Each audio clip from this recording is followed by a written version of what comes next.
So hello dear students, welcome back to this session of ICT Virtual Classroom। ICT Virtual Classroom के session में आप सभी का एक बार फिर से स्वागत करते हैं। आज की क्लास में बात करने जा रहे हैं क्लास 10 साइंस सब्जेक्ट के ऊपर, कक्षा 10 विषय विज्ञान के ऊपर। प्रीवियस क्लासेस में हम लोग लाइट के रिफ्रैक्शन और रिफ्लेक्शन चैप्टर को पढ़ रहे थे, यानी कि प्रकाश का परावर्तन और अपवर्तन। उस पर ही हम कुछ क्वेश्चंस कर रहे हैं। आज की क्लास में भी उन क्वेश्चंस को कंटिन्यू करेंगे। क्वेश्चंस जो है इंपॉर्टेंट है, आपके बोर्ड एग्जाम से रिलेटेड है, तो इसीलिए अपना पूरा ध्यान जो है इन क्वेश्चंस पर रखेंगे और सॉल्व करने की पूरी कोशिश करेंगे। तो अपना पूरा ध्यान सामने स्क्रीन पर बनाकर रखें। हम चलते हैं स्मार्ट बोर्ड की स्क्रीन पर। तो क्वेश्चन नोट डाउन करेंगे।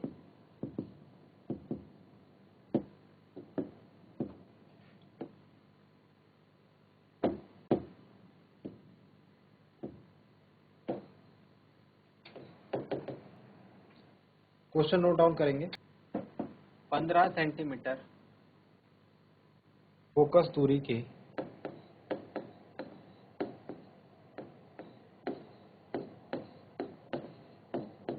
15 सेंटीमीटर फोकस दूरी के किसी उत्तल दर्पण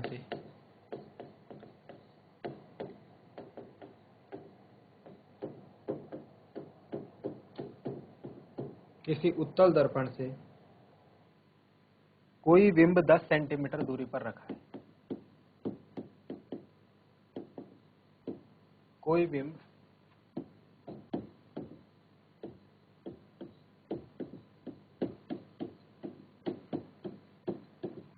10 सेंटीमीटर दूरी पर रखा है। प्रतिबिंब की स्थिति तथा प्रकृति ज्ञात कीजिए। प्रतिबिंब की स्थिति तथा प्रकृति ज्ञात कीजिए।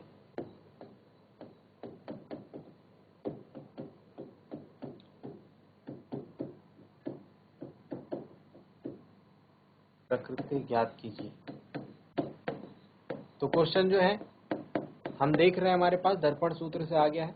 ठीक है, दर्पण सूत्र जो कि होता है 1/v plus 1/u is equal to 1/f। ठीक है, 3 मिनट का टाइम दे रहा हूँ क्वेश्चन को करने के लिए। ठीक है, और इस क्वेश्चन को मैं एक बार फिर से रीड कर ले रहा हूँ आपके सामने।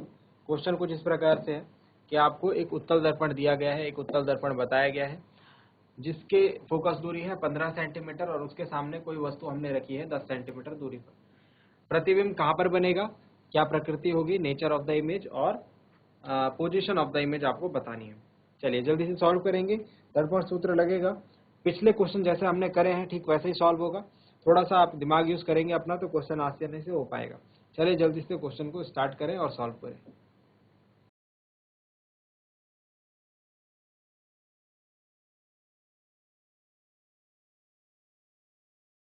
चलिए डियर स्टूडेंट्स, तो आई होप आप लोगों ने इस क्वेश्चन को सॉल्व करने की कोशिश करी होगी। ठीक है, चलिए क्वेश्चन को किस तरीके से सॉल्व करेंगे देखते हैं। हमें दिया हुआ है उत्तल दर्पण की फोकस दूरी यानी कि focal length f is equal to दे रखा है 15 सेंटीमीटर। अभी क्योंकि उत्तल दर्पण है, कॉन्वेक्स मिरर है, तो कॉन्वेक्स मिरर की जो फोकल लेंथ होती है वो पॉजिटिव होती है, कॉन्केव होता तो नेगेटिव होती है। कोई बिंब 10 सेंटीमीटर की दूरी पर रखा है, यानी कि बिंब दूरी, वस्तु की दूरी दैट इज u कितना है 10 सेंटीमीटर। वस्तु की दूरी हमेशा ऋणात्मक ली जाएगी, ये बात ध्यान रखेंगे। प्रतिबिंब दूरी हमसे पूछी जा रही है, इमेज डिस्टेंस।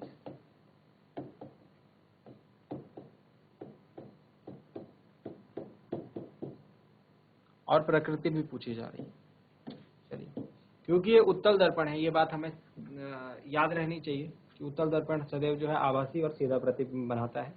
ठीक है, तो प्रकृति के बारे में हम लोग डायरेक्टली लिख सकते हैं, उत्तल दर्पण सदैव आभासी और सीधा प्रतिबिंब बनाता है। ठीक है, बट फिलहाल क्वेश्चन को सॉल्व करते हैं। हम यहाँ पर लगाएंगे दर्पण सूत्र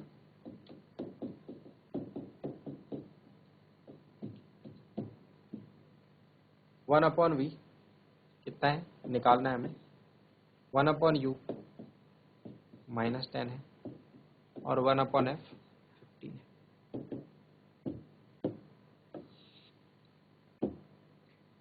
के बाद बात करते हैं, ये हो जाएगा 1/v minus 1/10 is equal to 1/15, 1/v is equal to 1/15 plus 1/10 1/v is equal to 30, 15 to the 30, 10 3 the 30, that is 5/30 और 5 6 the 30। ठीक है, तो 1/v इज इक्वल टू 1/6 हो गया और v इज इक्वल टू आ गया 6 सेंटीमीटर। प्लस का आया है।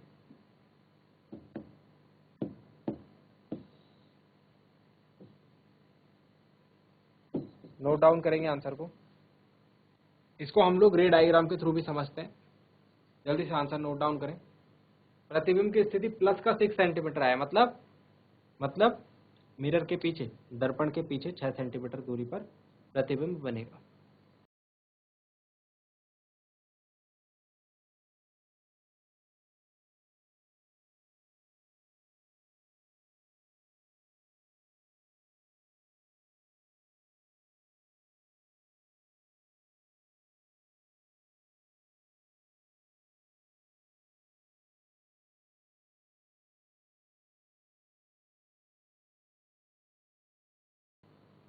v is equal two plus 6 centimetre. इसका रे डायग्राम हम लोग ड्रॉ करते हैं।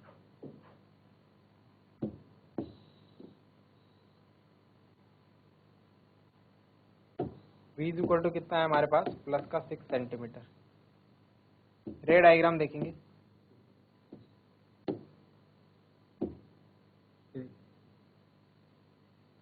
ये रहा हमारे पास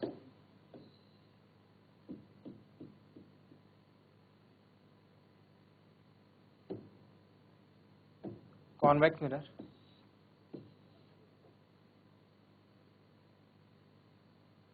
इसका फोकस और सेंटर ऑफ कर्वेचर सभी दर्पण के पीछे होते हैं, है ना। अब क्या बात करी गई है, 15 सेंटीमीटर फोकस दूरी है इसकी। फोकल लेंथ कितनी है यहाँ से यहाँ तक, 15 सेंटीमीटर। और यहाँ से हमने इसको 10 सेंटीमीटर डिस्टेंस पर कोई ऑब्जेक्ट को रखा है।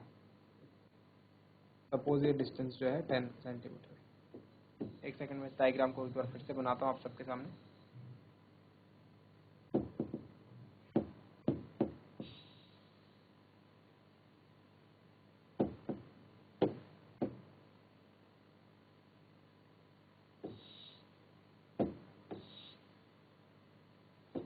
सपोज ये हमारे पास उत्तल दर्पण है।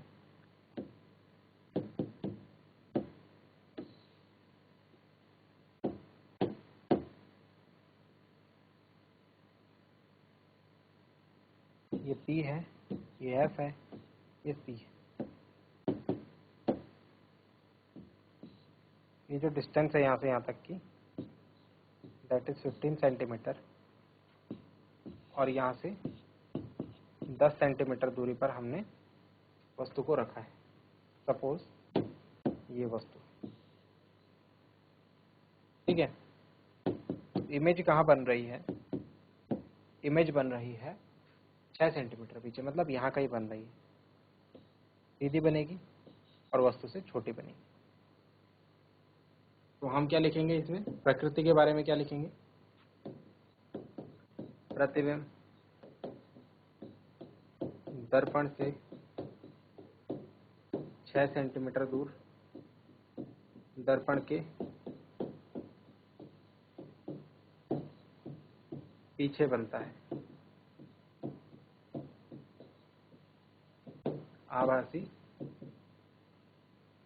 और सीधा प्रतिबिंब ये होगा।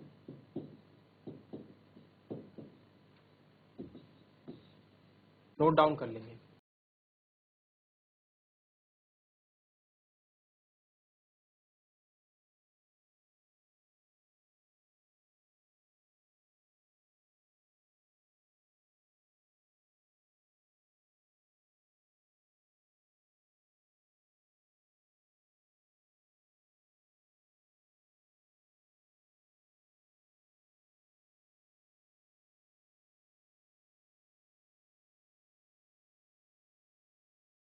चलिए, तो आई होप आप लोगों ने नोट डाउन कर लिया होगा।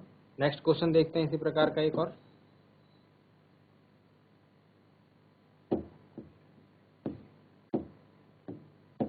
क्वेश्चन लिखेंगे,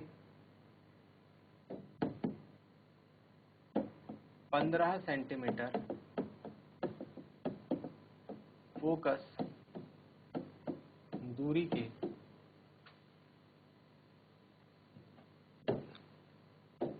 दूरी का कोई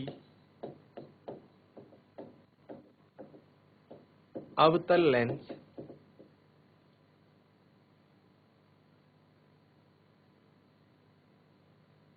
किसी बिंब का प्रतिबिंब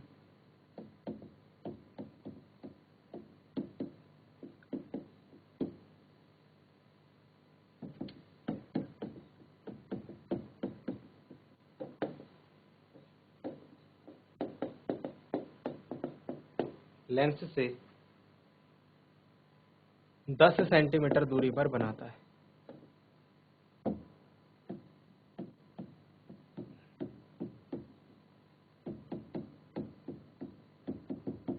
दस सेंटीमीटर दूरी पर बनाता है। बिंब लेंस से कितनी दूरी पर स्थित है?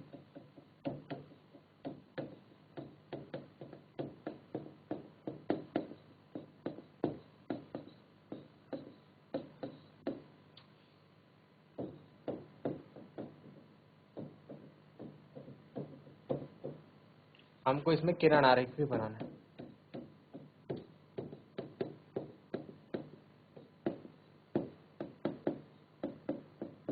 ये क्वेश्चन है। लेंस फॉर्मूला यहाँ पर लगेगा क्वेश्चन में। क्या लगेगा? लेंस सूत्र।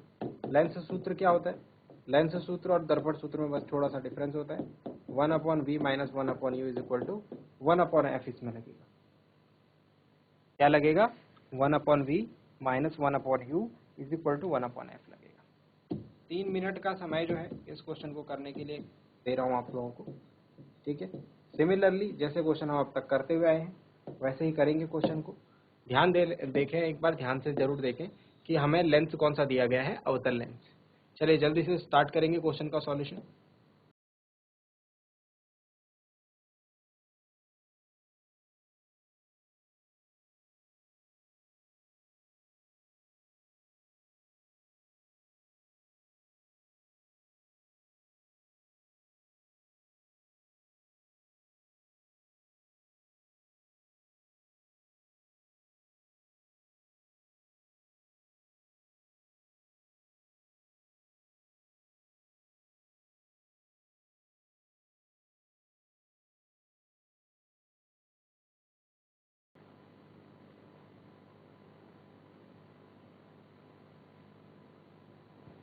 चलिए, तो आई होप आपने क्वेश्चन को सॉल्व करने की पूरी कोशिश करी होगी, है ना।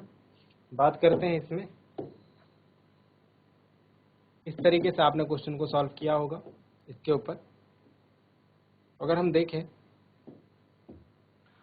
तो हमें दी हुई है अवतल लेंस की फोकस दूरी f, जो कि है 15 सेंटीमीटर। ध्यान देंगे, कॉनकेव लेंस यानी कि अवतल लेंस की फोकस दूरी ऋणात्मक होती है। मैंने अभी अभी आपको बताया था,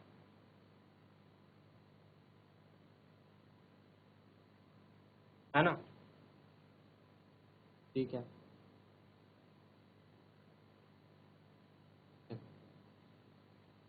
इसके बाद प्रतिबिंब लेंस से 10 सेंटीमीटर दूरी पर बनता है, मतलब प्रतिबिंब दूरी 10 सेंटीमीटर। प्रतिबिंब लेंस से कितनी दूरी पर बनता है? 10 सेंटीमीटर दूरी पर। तो अवतल लेंस जो है प्रतिबिंब किस तरफ बनाता है? अवतल लेंस जो है प्रतिबिंब बनाता है लेफ्ट साइड में, है ना। अवतल लेंस बनाता है प्रतिबिंब लेफ्ट साइड में, मतलब आभासी प्रतिबिंब बनाता है, मतलब कि ये भी नेगेटिव रहेगा। हमसे पूछा गया है बिंब लेंस से कितनी दूरी पर स्थित है, मतलब यू पूछा गया है और किरण आरेख बनाना है इसका। सिंपली हम लोग अप्लाई करेंगे 1/v minus 1/u is equal to 1/f से। ये क्या है? यह है लेंस फॉर्मूला, लेंस सूत्र। चलिए इसमें वैल्यूज पुट अप करते हैं। 1/v कितना है? 1/-10 minus 1/u is equal to 1/-15 minus 1/u is equal to 1/-15 minus 1/-10 हो जाएगा। Minus 1/u is equal to 1/10 minus 1/15 minus 1/u is equal to, calculate करेंगे तो 30 ठीक है, 10 3 जा 30, 15 2 जा 30, 3 minus 2 is 1/30. 1/-1/u is equal to 1/30. This implies u is equal to -30 centimetre. u हमारा minus में आ रहा है, मतलब सही है. ऑब्जेक्ट को हम लोग, ऑब्जेक्ट डिस्टेंस हमेशा माइनस में आती है, मतलब दैट इज राइट आंसर. अब इसका किरण आरेख बनाएंगे, जल्दी से इसे नोट डाउन करेंगे. इसके बाद हम क्या कर रहे हैं, इसका किरण आरेख बना रहे हैं, यानी रे डायग्राम बना रहे हैं. जल्दी से नोट डाउन करेंगे. u is equal to -30 centimetre.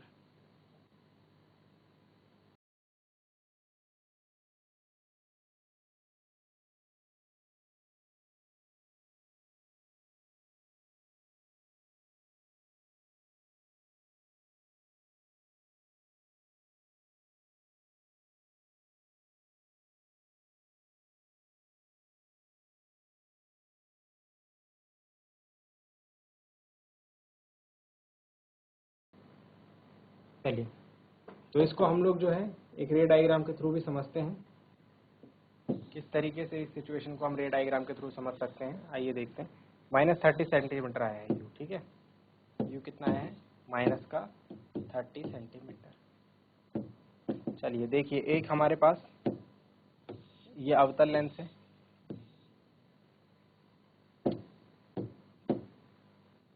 ये इसका मुख्य अक्ष होगा, यहाँ पर O होगा, यहाँ पर F होगा और यहाँ पर 2F होगा. ठीक है, इस तरीके से होगा. तो हमने बोला ऑब्जेक्ट फोकस दूरी कितनी है, this is focal length that is 15 centimetre, और प्रतिबिंब बन रहा है 10 सेंटीमीटर, मतलब प्रतिबिंब इसके अंदर अंदर बन जा रहा है. ठीक है, वस्तु को कहाँ पर रखा है, 30 सेंटीमीटर, मतलब 15 का 2 गुना 30, मतलब यहाँ 2F पर रखा है. बात समझ रहे हैं, ऑब्जेक्ट को कहाँ रखा है, 2F पर. तो प्रतिबिंब बन रहा है यहाँ कहीं पर, ऑब्जेक्ट को यहाँ पर रखा है. ये क्या है, ये वस्तु है और ये उसका प्रतिबिंब है. तो ये इसका किरण आरेख हो गया. ठीक है, इसको आप इस तरीके से रे डायग्राम अगर आप किरणों के थ्रू बनाना चाहें तो आप इस तरीके से बना सकते हैं. इसमें यहाँ से एक रे जाएगी, ठीक है, एंड ये किरण जो होगी इस तरीके से बाहर निकल जाएगी, ऐसे, है ना.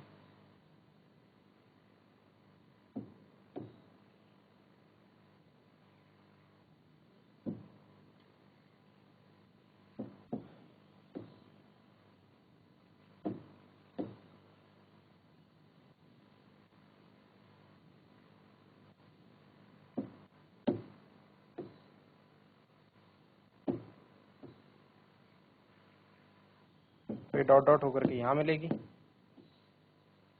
ठीक है, एक तो ये किरण हो गई, दूसरी हो गई ये वाली.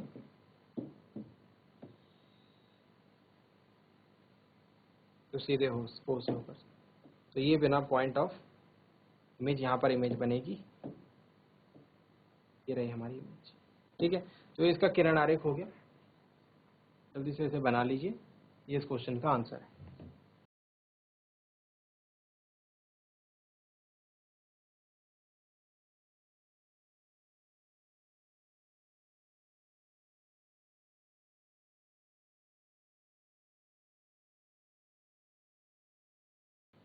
तो डियर स्टूडेंट्स, उम्मीद करते हैं आज की क्लास में आपको जो बातें बताई गई वो समझ में आई होंगी, आपको इंटरेस्टिंग लगे होंगे और साथ ही साथ आपने उन्हें नोट डाउन भी किया होगा. घर से एक बार चीज़ों को रिवाइज जरूर करना. मिलते हैं अगली क्लास में ऐसे ही किसी इंपॉर्टेंट और इंटरेस्टिंग टॉपिक के साथ. क्लास से जुड़ने के लिए आप सभी का बहुत बहुत धन्यवाद. Thank you very much and have a nice day.